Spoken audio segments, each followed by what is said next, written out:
বাংলাদেশের স্যাংশন শব্দটি বাংলাদেশের মানুষ বাংলাদেশের জন্য 2021 সালের 10ই ডিসেম্বর যখন র্যাব এবং তার 7 সদস্যের উপরে বর্তমান এবং প্রাক্তন দেয়, তারপর থেকে এটি আলোচনার মধ্যে আছে এবং আরো স্যাংশন আসবে বিশেষ করে গত বছরের 10ই ডিসেম্বরকে মাথায় রেখে বাংলাদেশে অনেকের মধ্যেই আলোচনার মধ্যে ছিল এবং গত কিছুদিন ধরে বাংলাদেশের কিছু কিছু পত্রপত্রিকা, টেলিভিশনের চ্যানেল এবং সোশ্যাল মিডিয়াতে স্যাংশন আসছে, কি আসবে না, কেন আসবে, কেন আসা উচিত নয়, এগুলো নিয়ে প্রচুর আলোচনা হচ্ছে। সো সর্বশেষ যে ঘোষণা যুক্তরাষ্ট্রের দিক থেকে আসলো, সেটিকে আসলে আপনারা কিভাবে দেখছেন? আপনাদের প্রাথমিক প্রতিক্রিয়াটা আমি প্রথমে শুনতে চাই অ্যাম্বাসাডর রহমান আঞ্জলির। ধন্যবাদ আপনাকে জিল্লুর। আমার যেটা মনে হয় যে বাংলাদেশে তো 52 বছর ধরে, এবং মূল প্রশ্ন যেটি আপনাদের দুজনের কাছে, যে একটি অবাধ সুষ্ঠু নিরপেক্ষ নির্বাচন অনুষ্ঠানে আসলে এই ঘোষণা বা এই নীতি কিভাবে সহায়তা করবে, প্লিজ। ধন্যবাদ। আমি যেটা বলছিলাম যে গত 52 বছরে আমরা এইরকম একটা সিচুয়েশনে পড়িনি, কিন্তু তো সেই বিবেচনায় এই উদ্যোগ তাদের কাছ থেকে, মার্কিনীদের কাছ থেকে, এটা একটা ইউনিক মনে হয়।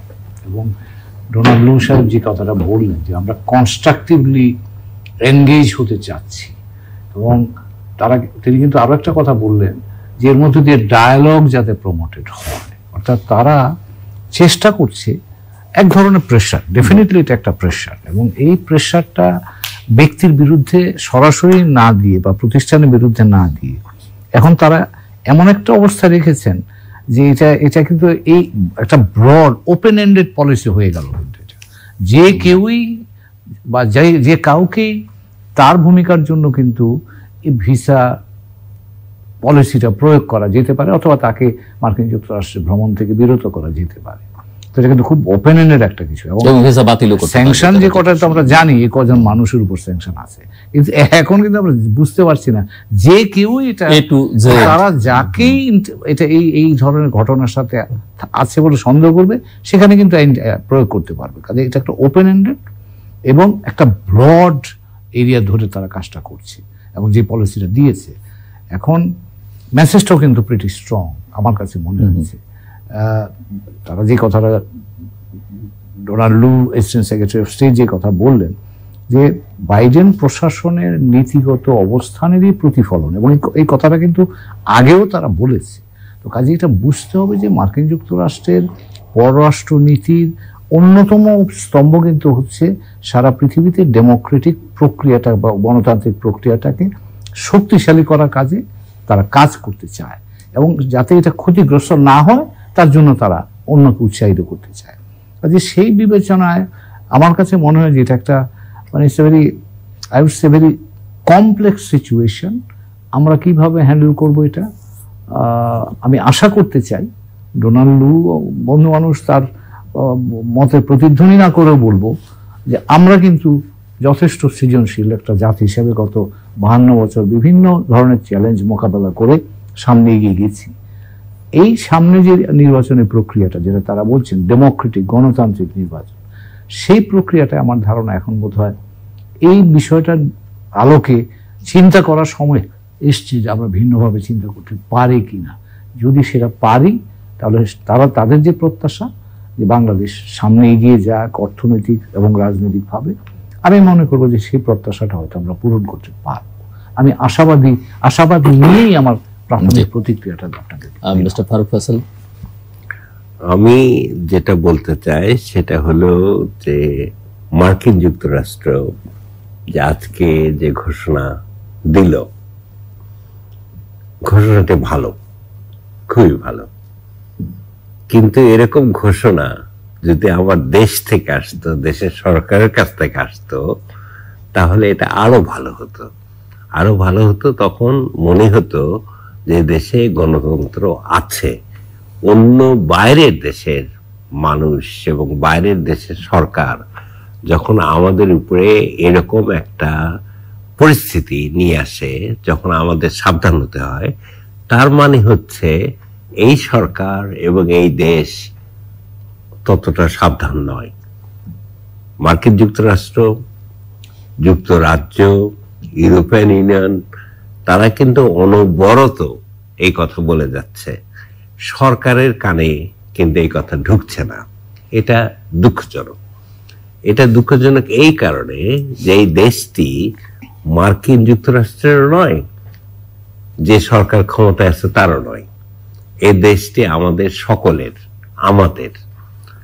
আমাদের একটাই অধিকার, সেটা হচ্ছে আমাকে অবাধে ভোট দেওয়ার সুযোগ দিতে হবে, নির্বাচন করার সুযোগ দিতে হবে। আমার এই অবাধ নির্বাচন করার সুযোগ নেই বলেই বাইরের শক্তি, পরাশক্তি যেটাই বলেন, তারা এখানে কথা বলছেন।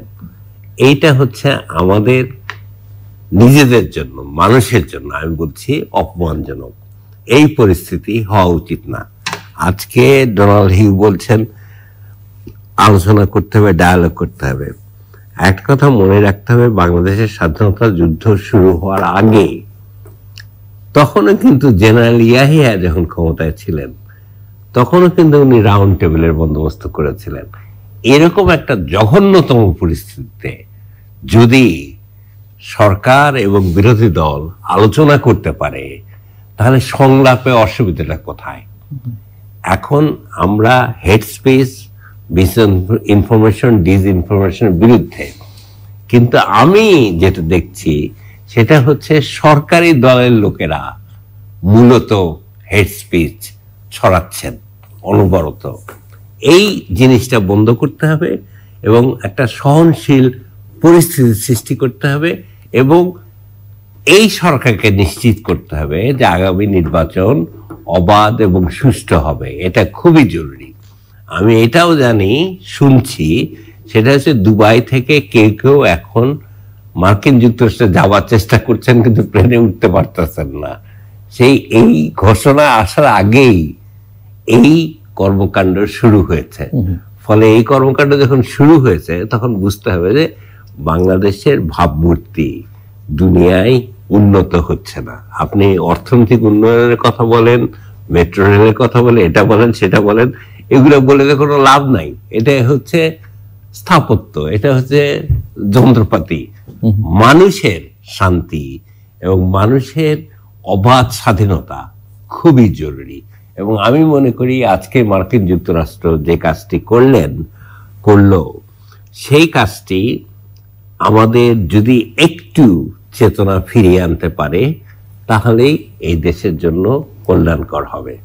আপনি যেমনটা বলছিলেন যে দুবাই থেকে অনেকে উঠতে পাচ্ছেন না, এই নীতিতে বলা আছে যে কার ভিসা বাতিল করা হলো, কাকে ভিসা দেয়া হলো না, কাকে ঢুকতে দেওয়া হলো না, এটি যুক্তরাষ্ট্র কখনো প্রকাশ করবে না। মানে যারা ভুক্তভোগী তারা যদি নিজেরা না প্রকাশ করেন, আসলে আমাদের জানবার সুযোগ থাকছে না যে এটি কোন স্কেলে কি হচ্ছে। আমি একটা প্রশ্ন করতে চাই, মানে যে সময়, এই সময়ের মধ্যে কিন্তু আমরা সরকারের কোনো প্রতিক্রিয়া এখন পর্যন্ত পাইনি, পাওয়ার সুযোগও সীমিত এই জায়গায়। বাট গত কিছুদিন ধরে আমরা লক্ষ্য করছি যে এমনিতেই তো যুক্তরাষ্ট্রের সঙ্গে সম্পর্কের একটা টানাপোড়েন, শীতলতা আছে, অনেক রকমের বক্তব্য বাংলাদেশ সাইড থেকে দেওয়া হয়েছে।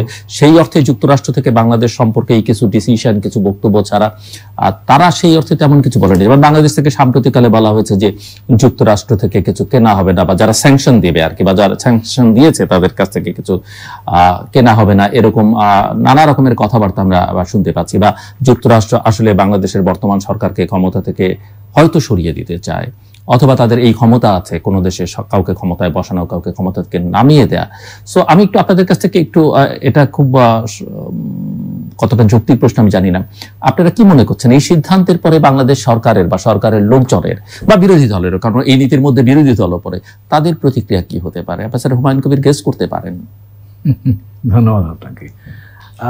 দুটো জিনিসই কিন্তু এখানে আছে, ক্যারট অ্যান্ড স্টিক দুটোই আছে। ক্যারটটা হচ্ছে আপনি যদি একটা কাজ করেন যেটা গ্রহণযোগ্য কাজ নয়, তাহলেই আপনি এই জটিলতায় পড়তে পারেন। আপনি যদি সেটা না করেন তাহলে তার জটিলতা পড়ার কোনো সম্ভাবনা নাই। তো কাজেই দুটো কিন্তু এটা কিন্তু খালি মানে পানিশমেন্ট পয়েন্ট অফ ভিউ থেকে দেখলে হবে না, ইনসেন্টিভও কিন্তু আছে। আপনি ডায়ালগ করেন, আপনি ডেমোক্রেটিক প্রসেস হেল্প করেন, তাহলে তো আপনার জন্য কোনো অসুবিধা নাই। কিন্তু যদি সেটা না হয়, এবং সেটা চারটা জিনিস বলেছে, ভোট রিগিং, ইন্টিমিডেশন, ভয় দেখানো, তারপর হচ্ছে ডিনায়াল অফ ফ্রি স্পিচ, আপনাকে মুক্ত কথা বা খোলা কথা বলতে বাধা দেওয়ার জন্য, আর হচ্ছে ভায়োলেন্স। এই চারটা জায়গায় যদি আপনি চার ধরনের কাজের সাথে সংশ্লিষ্ট থাকে এবং সেই ক্ষেত্রে যিনি থাকবেন, এখানে অনেকগুলো ক্যাটাগরিও তারা বলেছে, এবং এখানে ফ্যামিলি মেম্বার যারা আছে তাদের immediate family members assistant secretary Donald clarify করেছেন, স্ত্রী বা স্পাউস অথবা তাদের সন্তান সন্ততিরাও এর আওতায় থাকবে। তো তার অর্থ হচ্ছে যে এটা আপনাকে মানে বেশ বড় সড়ো রেঞ্জ।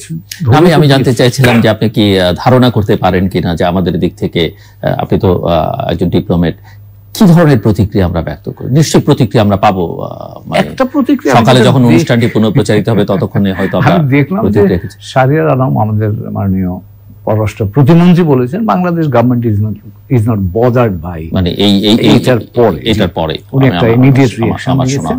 তো বদার, এটা তো আসলেই তাই, মানে আপনি সঠিক কাজ করলে আপনার মোটেও বদার করার কোনো প্রয়োজন নাই, কিন্তু সঠিক কাজ না করলে ঝামেলা আসবে। সো সেখানে যেটা বলছিলাম যে ইনসেন্টিভ আছে এখানে ভালো কাজ করার, আবার যদি ডিসইনসেন্টিভ আছে যদি সে ভালো কাজটা আমরা না করি। তো আমি বিশ্বাস করতে চাই যেটা আমাদের ফারুক ভাই বললেন, যে এর মধ্যে দিয়ে আমরা কিন্তু একটু বুঝতে, হয়তো আমাদের একটু চিন্তার খোরাক জোগাবে যে আমরা যা করছি বা যেই পথে যাচ্ছি বা যেটা নিয়ে আমরা সন্তুষ্টিতে থাকছি, এটা কি যথেষ্ট গ্রহণযোগ্য বাইরের পৃথিবীতে? এবং সেটা যদি না হয় তাইলে একটু নতুন করে ভাবার দরকার। কারণ এই জায়গাগুলো গণতন্ত্রের জন্যই তো আমাদের মুক্তিযুদ্ধ হয়েছিল, বৈষম্যের বিরুদ্ধেই তো আমাদের মুক্তিযুদ্ধ হয়েছিল, মানুষের অধিকারের জন্যই তো আমরা সংগ্রাম করেছিলাম। তো এগুলো হচ্ছে আমাদের জিনিস, ও আরেকজন কেন আমাকে বলতে হবে? মার্কিন যুক্তরাষ্ট্র আমাকে এটা মনে করে দিতে হবে কেন? এটা তো আমি ওন করি জিনিসকে। কাজে আমরা চাই আমরা বাংলাদেশ হিসাবে সেই জিনিসটা ওন করে সম্মানজনকভাবে, মার্কিন যুক্তরাষ্ট্র আমাদের বহুমাত্রিক সম্পর্কের দেশ, তার সাথে আমি সম্মানের সাথে কথা বলবো অ্যাজ ইকুয়াল। বড় ছোট ক্ষমতার তার সামর্থ্য বেশি বিভিন্ন ক্ষেত্রে, কিন্তু সম্মানের ক্ষেত্রে তো আমি তার সমান। আমি একটা স্বাধীন রাষ্ট্র, মুক্তিযুদ্ধ করে দেশ স্বাধীন করেছি। মার্কিন যুক্তরাষ্ট্রে আমি ওয়াশিংটন ওদের বলতাম, তোমরাও মুক্তিযুদ্ধ করেছো, আমরাও মুক্তিযুদ্ধ করেছি। ওরা খুব মানে এদের মুক্তিযুদ্ধ বহুকাল আগে, হ্যাঁ তাই তো, you have reminded us about it. Yes, কাজে তুমি বুঝবা আমার কথা। এবং আমরা আমাদের অতীত নিয়ে পড়ে না থেকে সামনে যেতে চাই, যেটা তোমরাও করো। ওরা কিন্তু অ্যাপ্রিসিয়েট করতো, হ্যাঁ Bangladesh is a forward looking country. কারণ ৭১ আমরা যে জায়গায় ছিলাম, আজকে ২৩ সালে এসে কিন্তু আমরা তার থেকে অনেক দূরে গিয়েছি, অনেক সৃজনশীল কাজ করেছি। আমি বিশ্বাস করতে চাই বাংলাদেশ ভবিষ্যতেও সেই সৃজনশীল কাজ করতে পারবে, এবং সেই জায়গায় আমরা মার্কিন যুক্তরাষ্ট্রের সাথে একই পর্যায়ে থেকে আমরা আমাদের সম্পর্ক। ফারুক ফয়সাল, আরো ডিটেইল আমার অবশ্য শোনা হয়নি পররাষ্ট্র প্রতিমন্ত্রীর বক্তব্য, বাট আপনি অনুমান করতে পারেন যে দিনের বেলায় কি ধরনের প্রতিক্রিয়া আমরা আশা করতে পারি? আমি একটুখানি বলতে চাই, আজকে আমার সঙ্গে হুমায়ুন কবির ভাই আছেন, এই জন্য আমি অত্যন্ত আনন্দিত। হুমায়ুন কবির ভাইয়ের সাথে আমার সম্পর্ক 1984 সাল থেকে, যখন নেপালের রাষ্ট্রদূত ছিলেন এবং নেপালে একটা ক্যানাডিয়ান অর্গানাইজেশনের কাজ করতে গিয়েছিলাম, তখন ওনার সাথে আমার সম্পর্ক হয়েছে এবং আজ পর্যন্ত এই সম্পর্ক অটুট। উনি যা বলেন পরিষ্কার বলেন, আমিও যা বলি তা পরিষ্কার বলতে চাই, পারি কিনা আমি জানি না। তবে আজকে মার্কিন যুক্তরাষ্ট্রের যে বক্তব্য, তাতে একটা জিনিস পরিষ্কার, যে আমাদের আগামী নির্বাচন নিয়ে বিদেশিদের মনে সন্দেহ আছে। আমাদের মনে সন্দেহ আছে কিনা আমি জানি না, বিদেশিদের মনে সন্দেহ আছে। বিদেশিদের মনে সন্দেহ না থাকলে এই নির্বাচন অবাধ এবং নিরপেক্ষ নাও হতে পারে। তার উপরে ভিত্তি করে এরকম একটা ভিসা নিষেধাজ্ঞা আসতে পারতো না, এটা একটা প্রথম মনে রাখতে হবে। দ্বিতীয় হলো, আমাদের সরকারের একটা জিনিস হচ্ছে, দীর্ঘদিনকে ক্ষমতায় থাকলে, এর আগেও আমি বলেছি, মুগাবে জিম্বাবুয়ের মুক্তিযুদ্ধের নেতা ছিলেন, আপনি এই অনুষ্ঠানে বলেছেন। এই অনুষ্ঠানে বলেছি। তারপরে দীর্ঘদিন ক্ষমতায় থাকার পরে ওনার মাথা আর ওই পরিমাণ কাজ করেনি। তো সেটা একটা দুঃখজনক ঘটনা ঘটে। সেটা অন্য ন্যারেটিভও আছে, কিন্তু গত কিছুদিন ধরে টেলিভিশনে আমরা দেখছি এই ন্যারেটিভটা, যে দীর্ঘদিন ক্ষমতায় থাকলে আসলে স্থিতিশীলতা থাকে, উন্নয়ন হয়, এবং প্রচুর উদাহরণ আমরা শুনতে পাচ্ছি গত কিছু। মাহাথিরে তা হয় নাই, অথবা সিঙ্গাপুরে যিনি ক্ষমতায় আছেন তা হয়নি, তিনিও উন্নয়ন করেছেন। কিন্তু তা হয় না।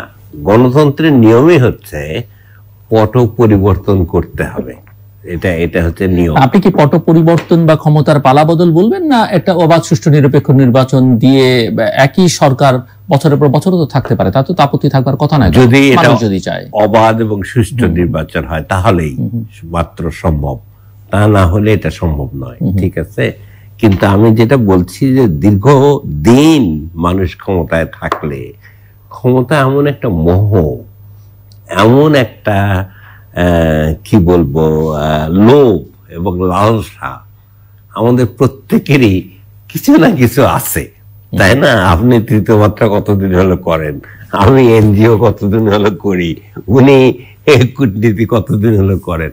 ভালোই তো লাগে, খারাপ তো লাগে না, তাই না? ছেড়ে তো দিতে চাই না।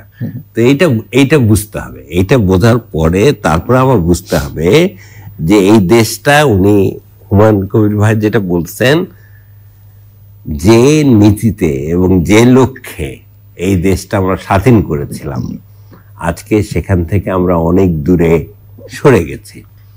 প্রথম কথা হচ্ছে এই দেশটা ধর্মনিরপেক্ষ হওয়ার কথা ছিল, আজকে এই দেশটা ধর্মনিরপেক্ষ নয়। ঠিক আছে। দ্বিতীয় কথা ছিল এই দেশটা সকল মানুষের দেশ হবে। ঠিক আছে, মানুষের স্বাধীনতা থাকবে, অবাধে ভোট দিতে পারবে, অবাধে নতুন সরকার নির্বাচন করতে পারবে। সেটা পুরানা সরকার যিনি ক্ষমতায় ছিলেন যারা, তারাও আসতে পারেন, আমার তাতে কোনো আপত্তি নাই। কিন্তু কথা হচ্ছে এই যে ভোট ইঞ্জিনিয়ারিং বলে যে একটা জিনিস শুরু হয়েছে বাংলাদেশে, এই ভোট ইঞ্জিনিয়ারিং শুরু করার দরকার ছিল না।